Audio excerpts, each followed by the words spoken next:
the pleasure to present to you Dr. Martin Luther King, Jr.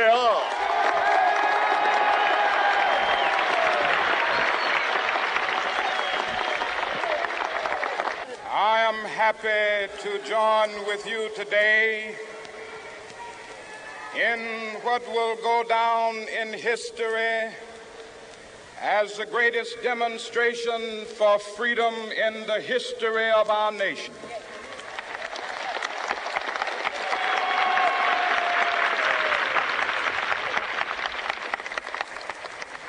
Five score years ago,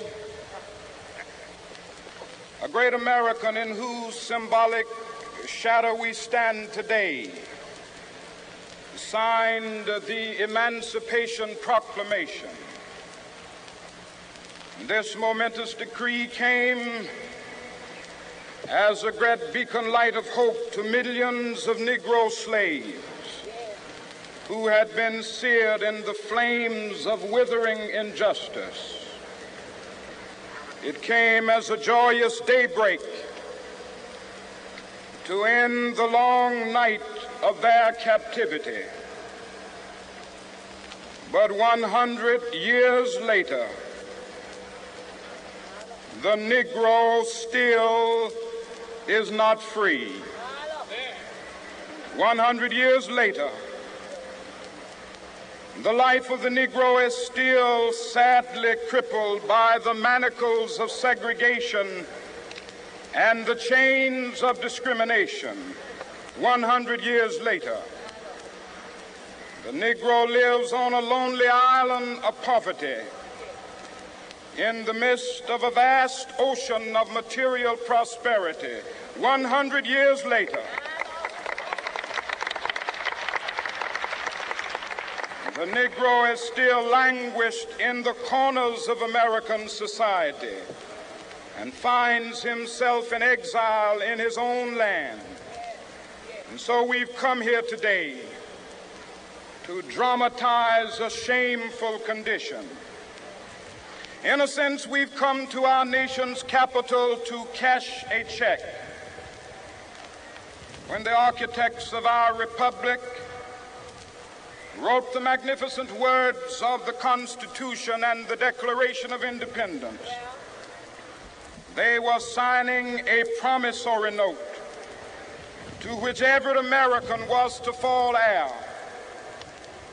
This note was a promise that all men, yes, black men as well as white men, would be guaranteed the unalienable rights of life, liberty, and the pursuit of happiness. It is obvious today that America has defaulted on this promissory note insofar as her citizens of color are concerned. Instead of honoring this sacred obligation, America has given the Negro people a bad check, a check which has come back marked insufficient funds.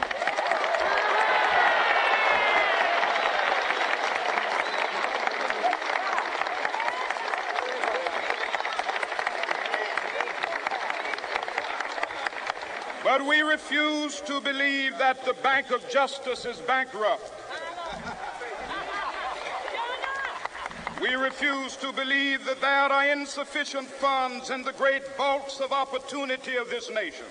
And so we've come to cash this check, a check that will give us upon demand the riches of freedom and the security of justice.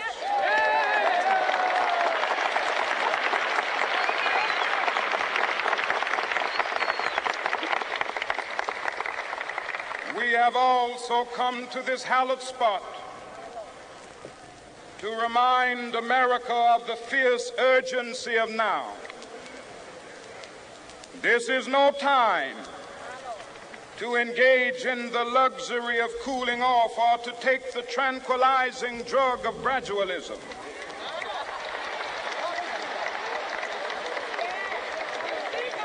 Now is the time to make real the promises of democracy. Now is the time to rise from the dark and desolate valley of segregation to the sunlit path of racial justice. Now is the time to lift our nation from the quicksands of racial injustice to the solid rock of brotherhood. Now is the time to make justice a reality for all of God's children. It would be fatal for the nation to overlook the urgency of the moment.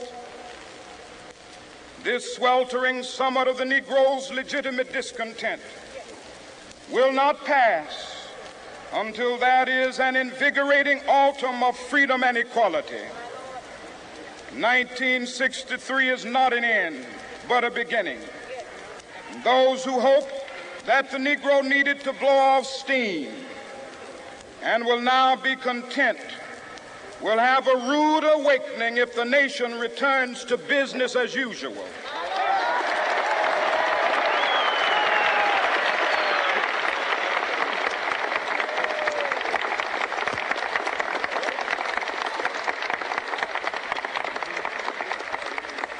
There will be neither rest nor tranquility in America until the Negro is granted his citizenship rights.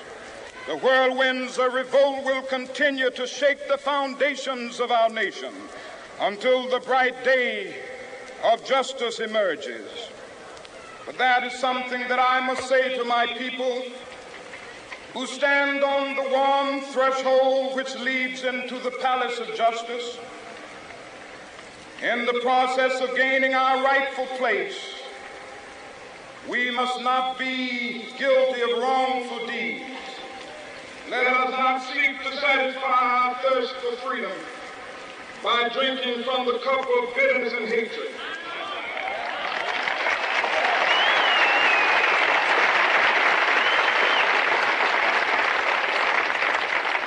We must forever conduct our struggle on the high plane of dignity and discipline. We must not allow our creative protest to degenerate into physical violence. Again and again, we must rise to the majestic heights of meeting physical force with soul force. The marvelous new militancy which has engulfed the Negro community must not lead us to a distrust of all white people. For many of our white brothers, as evidenced by their presence here today, have come to realize that their destiny is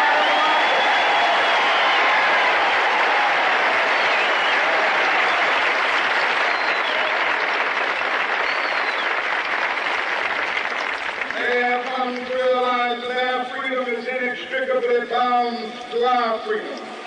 We cannot walk alone. As we walk, we must make the pledge that we shall always march ahead. We cannot turn back. There are those who are asking the devotees of civil rights, when will you be satisfied? We can never be satisfied as long as the Negro is the victim of the unspeakable horrors of police brutality. We can never be satisfied as long as our body is heavy with the fatigue of travel, cannot gain lodging in the motels of the highways and the hotels of the city.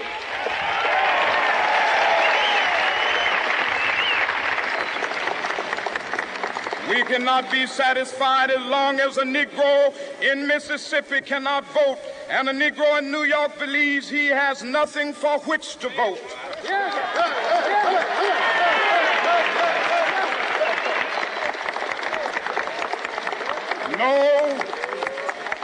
No, we are not satisfied, and we will not be satisfied until justice rolls down like waters and righteousness like a mighty stream.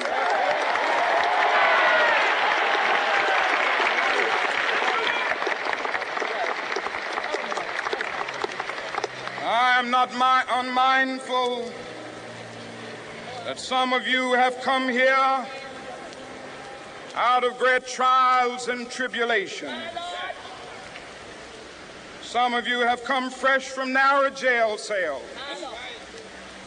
Some of you have come from areas where your quest for freedom left you battered by the storms of persecution and staggered by the winds of police brutality.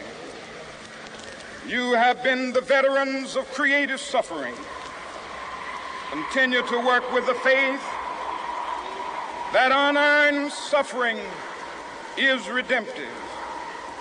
Go back to Mississippi.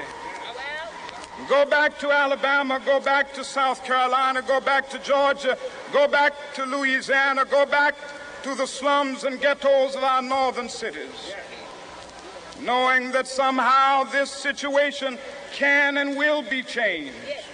Let us not wallow in the valley of despair. I say to you today, my friends,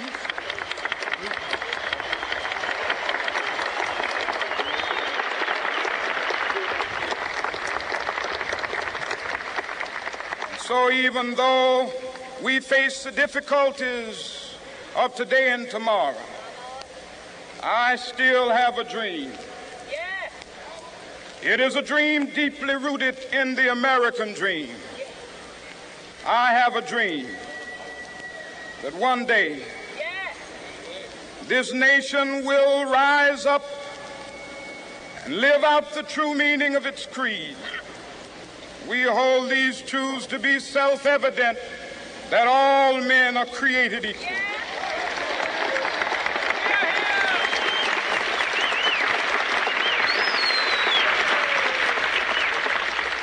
I have a dream that one day on the red hills of Georgia, the sons of former slaves and the sons of former slave owners will be able to sit down together at the table of brotherhood.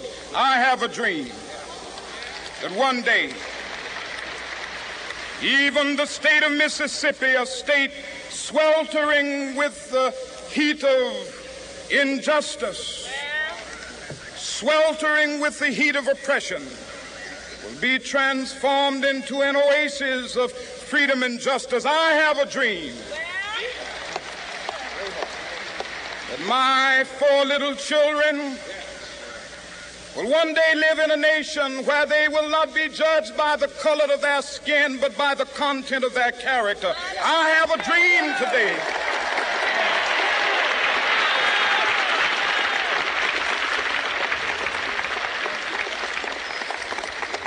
I have a dream that one day down in Alabama, with its vicious racists, with its governor having his lips dripping with the words of interposition and nullification, one day right there in Alabama, little black boys and black girls will be able to join hands with little white boys and white girls as sisters and brothers. I have a dream today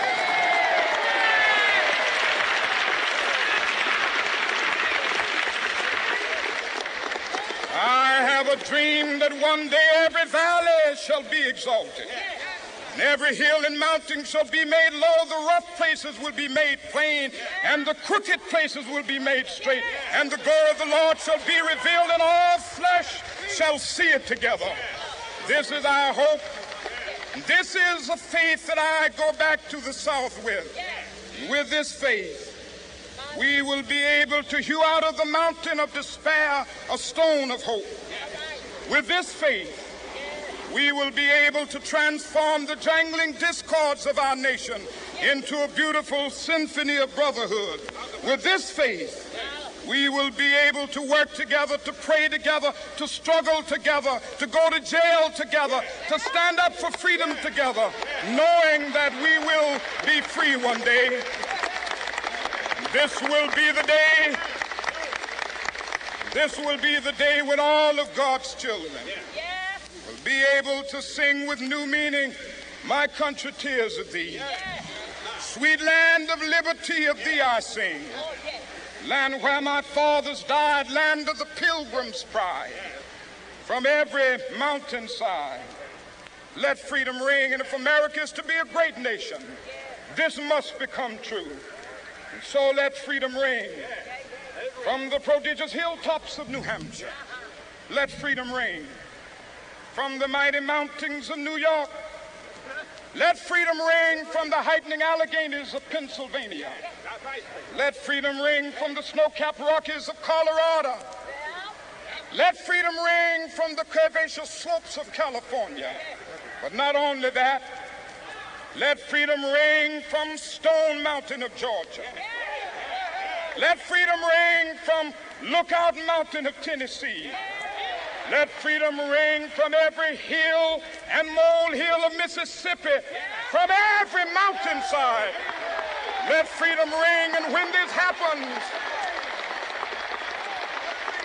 when we allow freedom to ring, when we let it ring from every village and every hamlet, from every state and every city, we will be able to speed up that day when all of God's children, black men and white men, Jews and Gentiles, Protestants and Catholics, will be able to join hands and sing in the words of the old Negro spiritual, free at last, free at last.